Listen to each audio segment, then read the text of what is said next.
So how did all this start? Well, I got a little bit paranoid last year and I just thought it might be a good idea to encrypt a lot because Wi-Fi, LTE, TLS, it might be intercepted, it might be decrypted.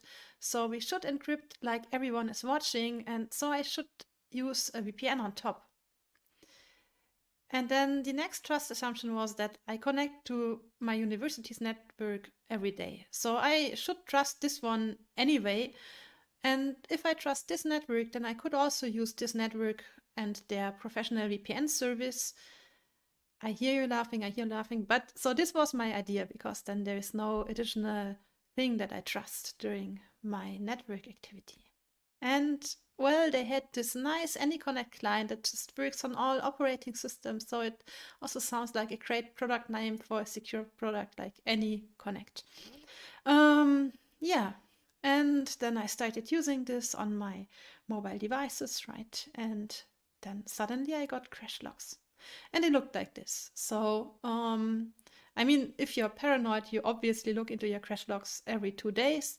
And one of these crash logs was this one. It didn't really look nice. The address looks a bit strange. And you also have some trace of the crashed thread. And if you load this into IDA and do a little bit of reverse engineering, you can also add some function names in the AnyConnect extension, the AC extension. And the crash is somewhere when it applies VPN config, somewhere in the init tunnel buffers. I don't know. So, and then also the address looks strange because the address is IPv version 4 backwards. And then a few days later, I got another crash. And this crash read like 68K new line. And so it really looked like some configuration strings that were crashing at certain addresses. So it really didn't look good. But I also didn't have that much time. So I just wrote to Cisco and said, like, so do you mean this serious? Like, is your client really crashing that often? Because every time I do my laundry, I have bad internet connectivity. So my AnyConnect client is then just crashing at weird addresses.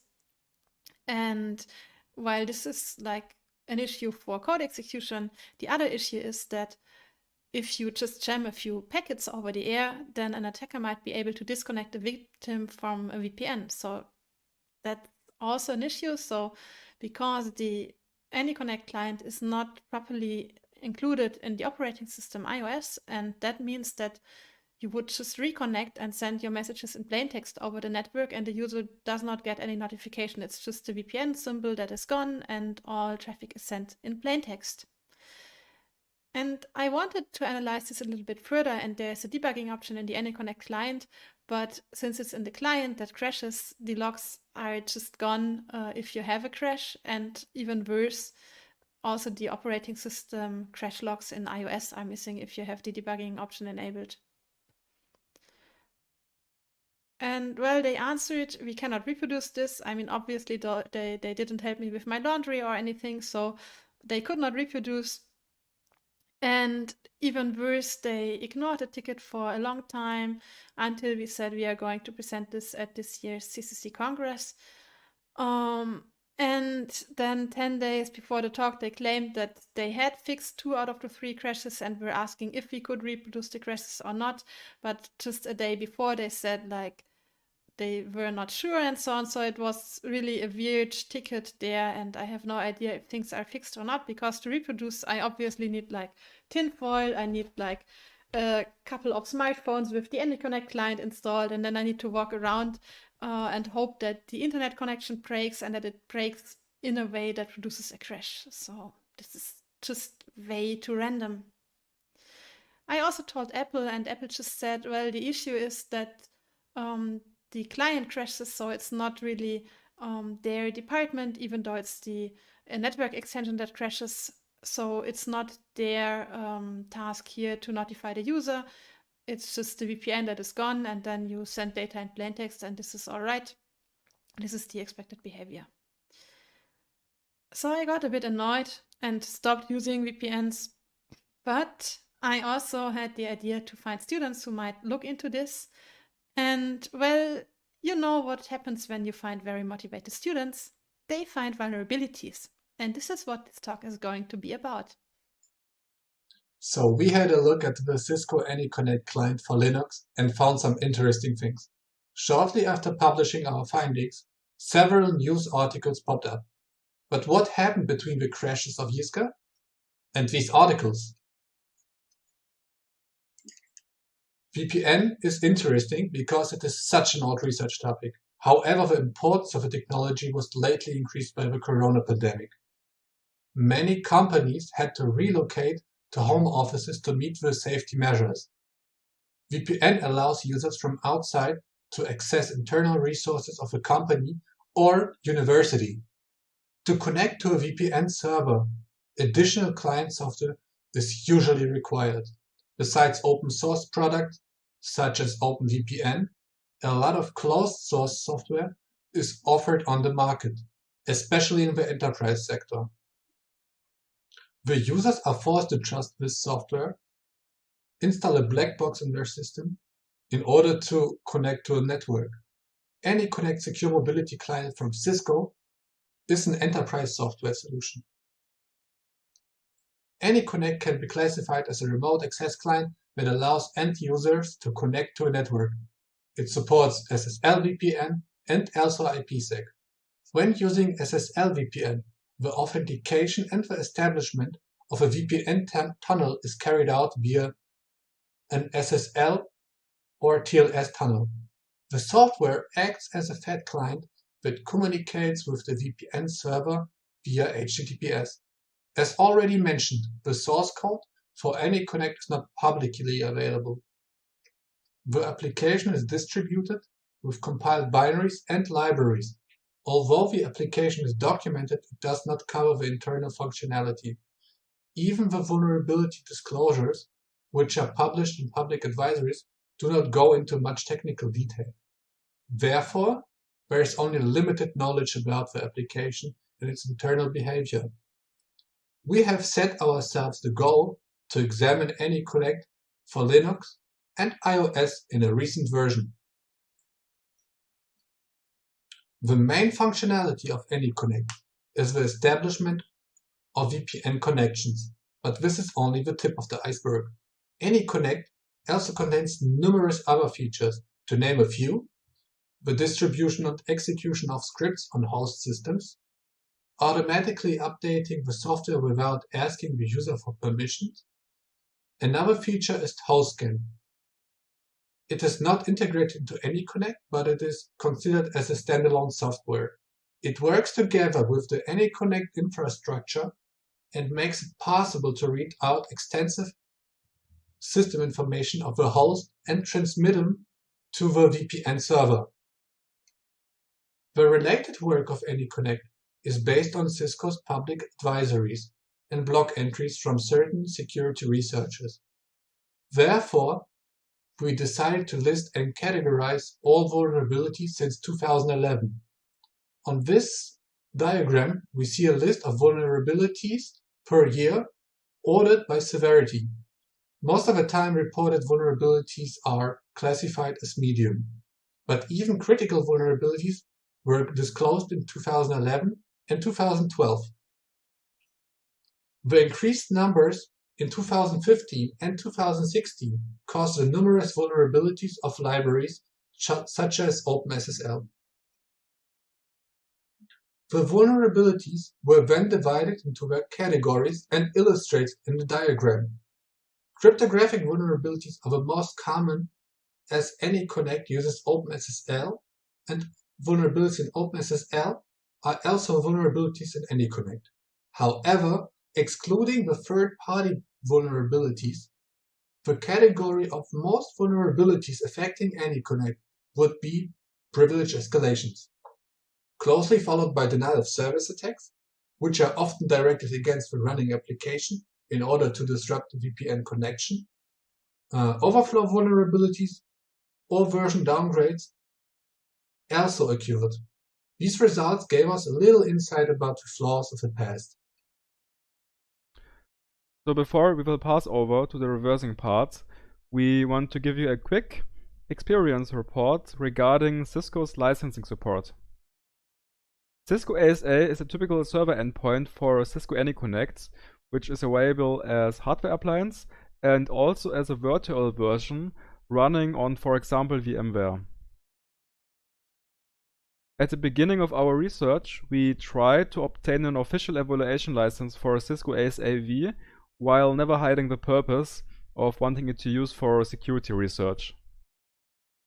Therefore, our naive approach was to just write the Cisco licensing support. It was more or less like, hi, we're doing security research on the Cisco AnyConnect client. Could you offer us free evaluation licenses for Cisco ASAV? Cisco replied, sure. Please let me know the amount of licenses that you need. At that point, we were a bit surprised because it just seemed a bit too easy. But then we had 3 60-day licenses added to our account. But as soon as we tried to download the ASAV image for VirtualBox, we got this error. Maybe some kind of error on the license was not applied correctly, because if you have the license for a product, you can of course download it, right? Yeah, but it seemed that our approach was indeed a bit naive and we underrated the complexity of enterprise software licensing. So it was a bit unsatisfying. But we had an idea.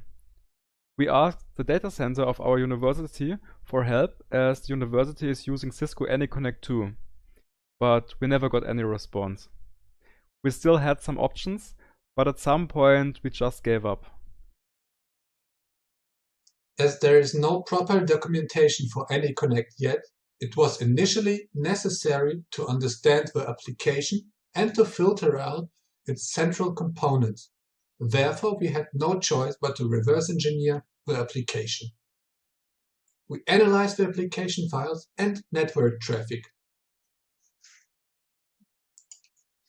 In order to better understand the application, we use standard tools like Ghidra for static code analysis. Ghidra is able to decompile the source code of a compiled binary or library. With the dynamic application analysis, we used tools like Frida, Burp, and Wireshark. Frida can be used to attach to running processes and to understand their program flow. Burp was used as a proxy to view and modify HTTPS messages, and Wireshark is used to capture and decrypt message traffic. Let's take a closer look at the binaries of all the files first.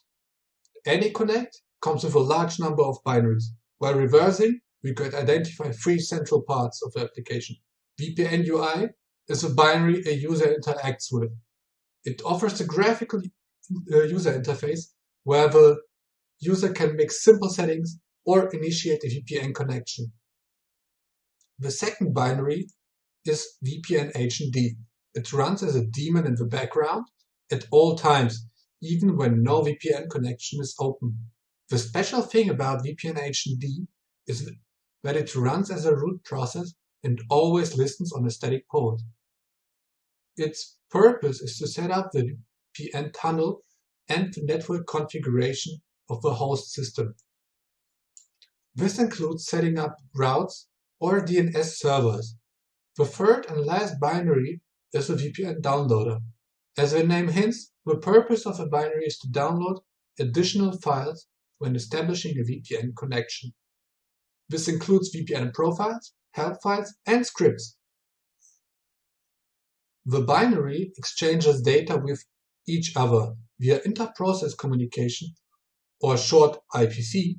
The IPC takes place via TCP sockets.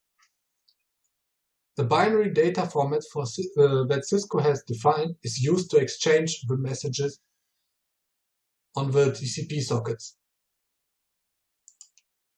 In addition to the binaries, AnyConnect also contains numerous libraries. Many of them are ports of existing open source libraries like OpenSSL.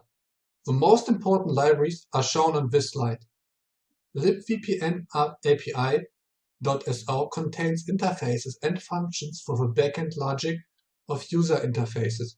The goal of the library is that companies can create their own VPN applications using the AnyConnect infrastructure.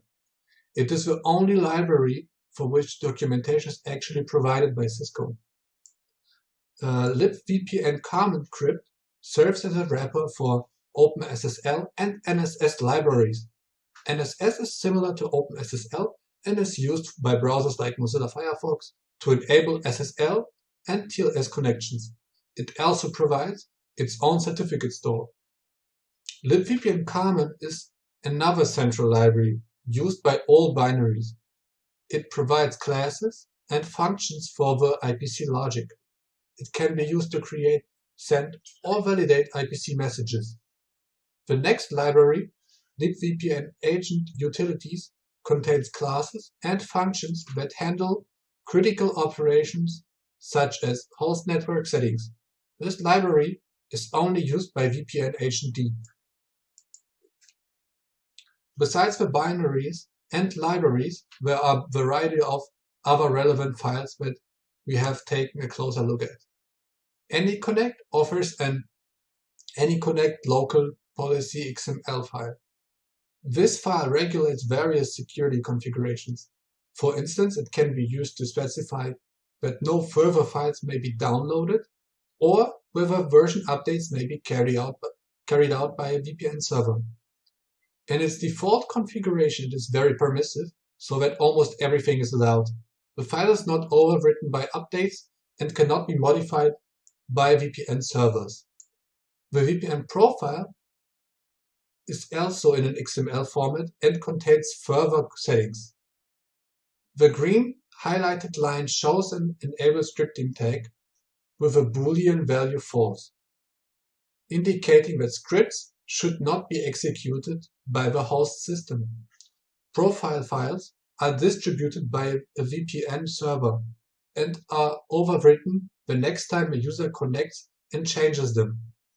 The last file is VPN manifest.dat, which has a binary data format and contains the version number of AnyConnect. This file is used to check the installed version of AnyConnect before a version update. In addition to all these files, the message traffic also plays a central role. The establishment of a VPN connection is structured in 3 phases. Phase 1 is the authentication. The user enters the IP or domain of a VPN server in VPN UI. The target server is then sent via IPC message to VPN Agent D. As a response, VPN UI receives various system information back. This includes the operating system or a host ID. Afterwards, this information and the credentials are sent to a VPN server with HTTPS. The ASA returns server parameters in an HTTPS response. Let's take a closer look at the request and the response. On the left side, you can see the request. It is an ordinary POST request with an XML in which the credentials are transferred. The credentials are marked in green.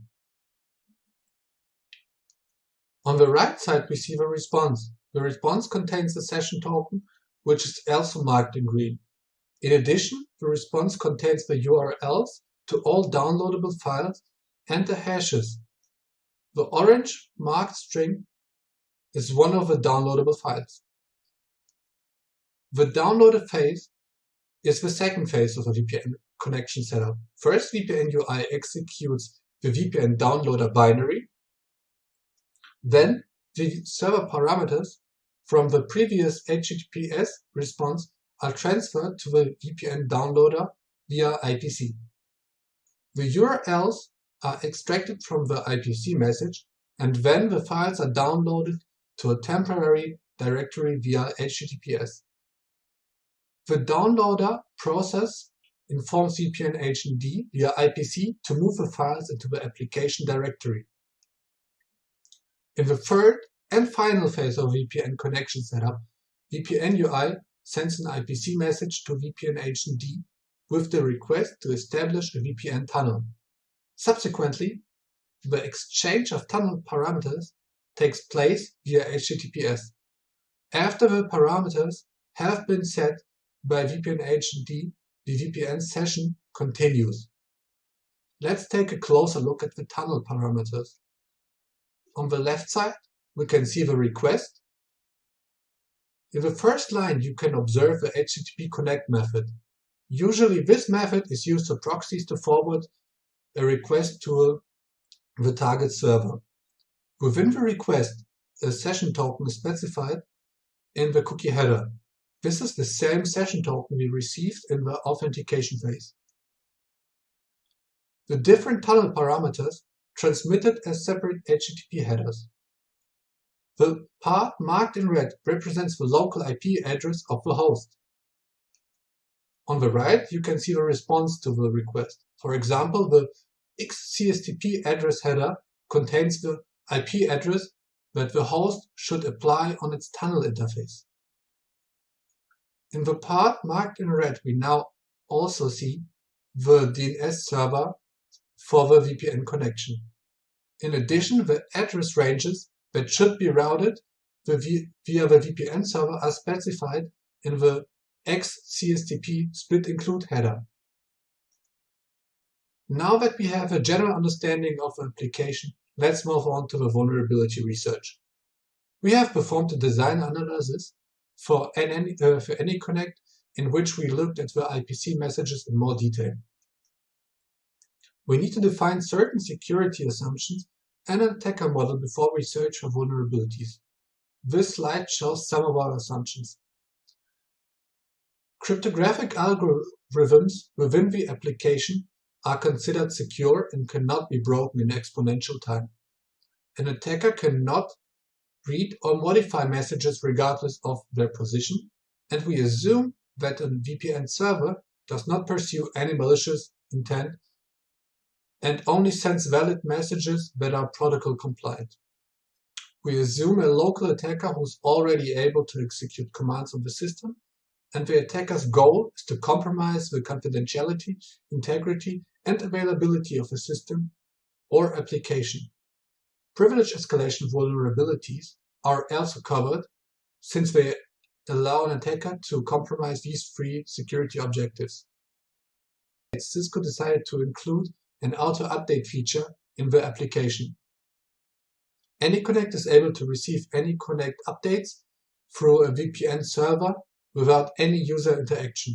In its default configuration, AnyConnect can be updated by a VPN server that offers a newer version.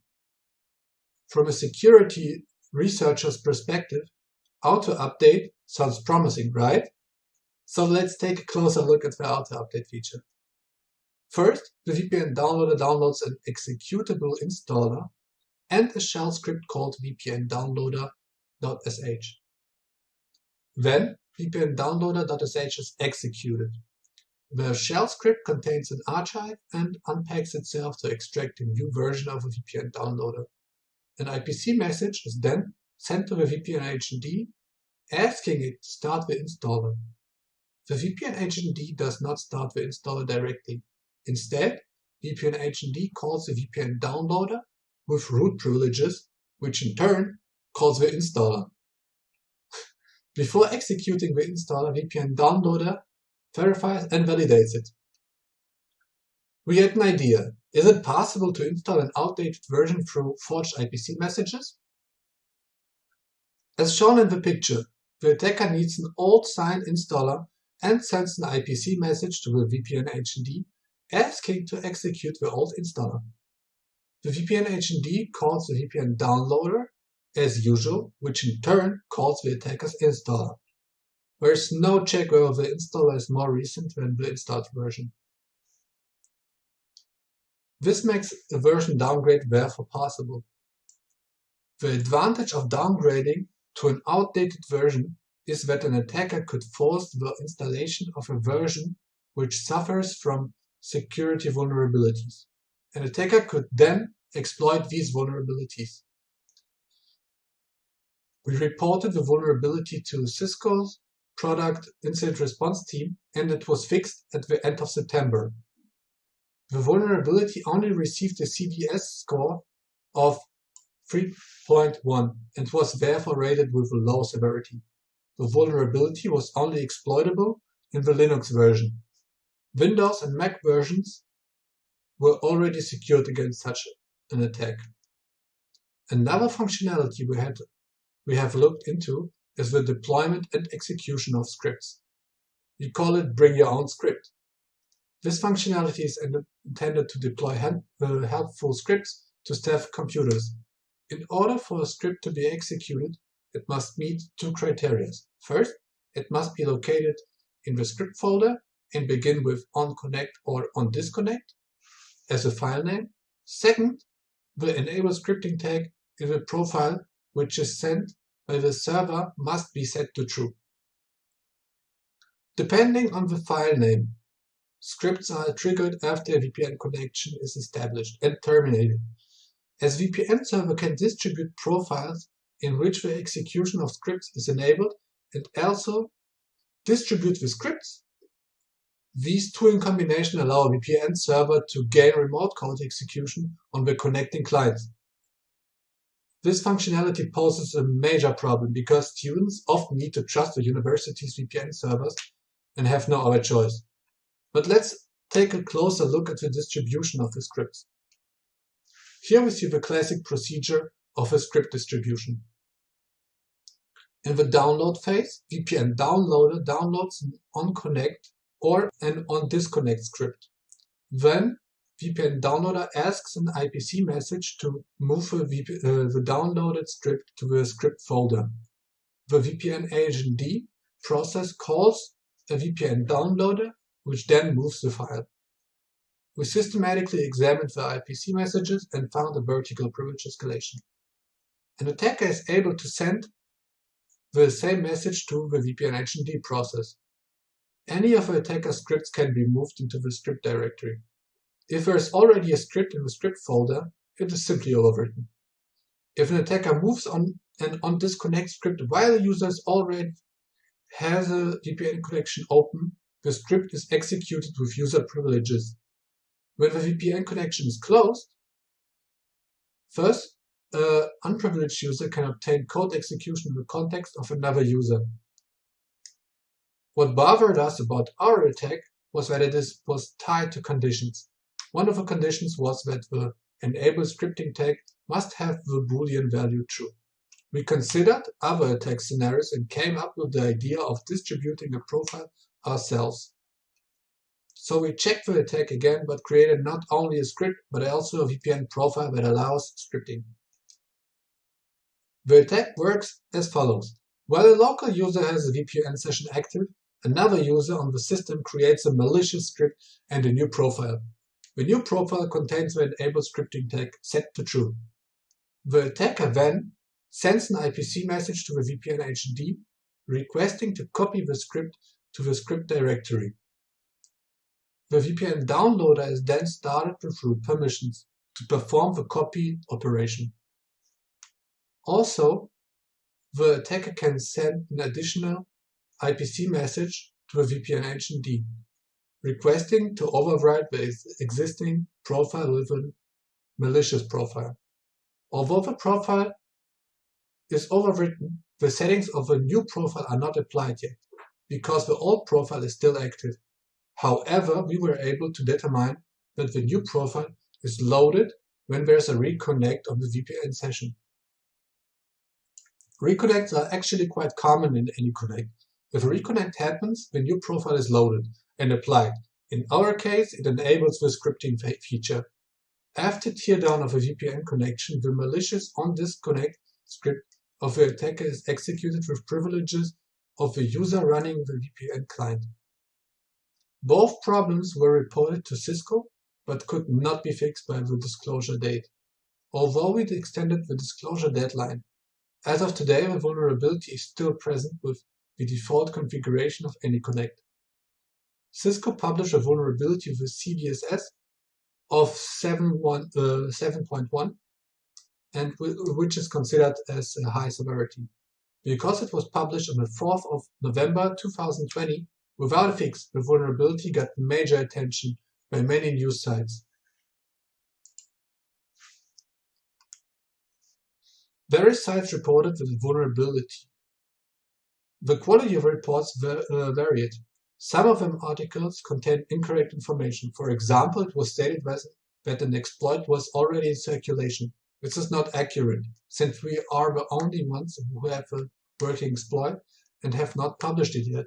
We could not find any other exploit on the internet either. I think that this way of reporting has to be reconsidered because it causes so wrong assessment of a vulnerability. We were even contacted by some incident response teams that were worried about the infrastructure. All vulnerabilities found and reported are listed in the table below. The 3 vulnerabilities were found by design analysis. Only one of the vulnerabilities is fixed according to Cisco. Especially the Bring Your Own Script vulnerabilities have already been published. Although no fix is available for them, a workaround has been declared to fix the vulnerabilities. By modifying the local policy file, the download phase can be skipped completely. Since the latest update, it's also possible to prohibit the download and deployment of scripts on a modular basis. And what about mobile platforms? Do our discovered vulnerabilities also apply here? Let's make it quick. No. Mobile platforms are lacking many features compared to the Linux, Windows and macOS versions. You're of course able to establish TLS and IPsec connections just like with all the other clients, but because features like the deployment of custom scripts or auto-update is missing, there's no way of using these exploits on mobile platforms. We are currently having a look into the iOS implementation of AnyConnect and therefore want to give you a quick and high-level overview into the architecture. As we are dealing with Apple here, serious stuff like the implementation of the VPN is a bit different compared to, for example, the Linux client. If you want to mess with notifications, add sharing buttons or create a widget on the home screen, you have to use an app extension. Equally, for VPN functionality, you have to use the network extension framework. The network extensions contain providers and features for all kinds of network-related operations, like for content filtering, DNS, Wi-Fi and more. If you want to build your own VPN app, you have to choose between the personal VPN, the packet tunnel provider, and the app proxy provider. In our case, AnyConnect on iOS implements the packet tunnel provider, as they are using their own packet-oriented protocol. Here you can see the contents of the AnyConnect app package, which is basically a zip file containing all the executables and other assets like images, etc. The main executable is just called AnyConnect. The network extension is implemented in the IC extension binary. Beside these, there are also several other app extension implementations for the iOS sharing and Siri functionality. So what happens if you press the connect slider? After you hit the slider, the network extension is started and negotiation of the VPN session begins. After reception of network information like IP addresses, subnet mask, routes, DNS, MTU and more, they are passed to the iOS system to complete the negotiation. In the end, you have a new and hopefully functional tunnel interface called UTUN. So new traffic from apps passes through the network stack until it arrives at the tunnel interface. It can then be handled by the network extension's packet tunnel provider.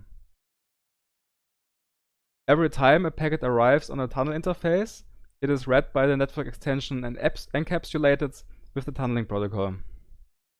Every time a packet arrives on the tunnel interface, it is read by the network extension and encapsulated with the tunneling protocol. Upon arrival on the VPN server, the packet is decapsulated and sent to its final destination. Similar, the reply is then encapsulated, sent to the client, which then decapsulates the packet and injects it back to the network stack. So that should be it for the iOS client, just to give you a quick overview and highlight some key differences between the architectures.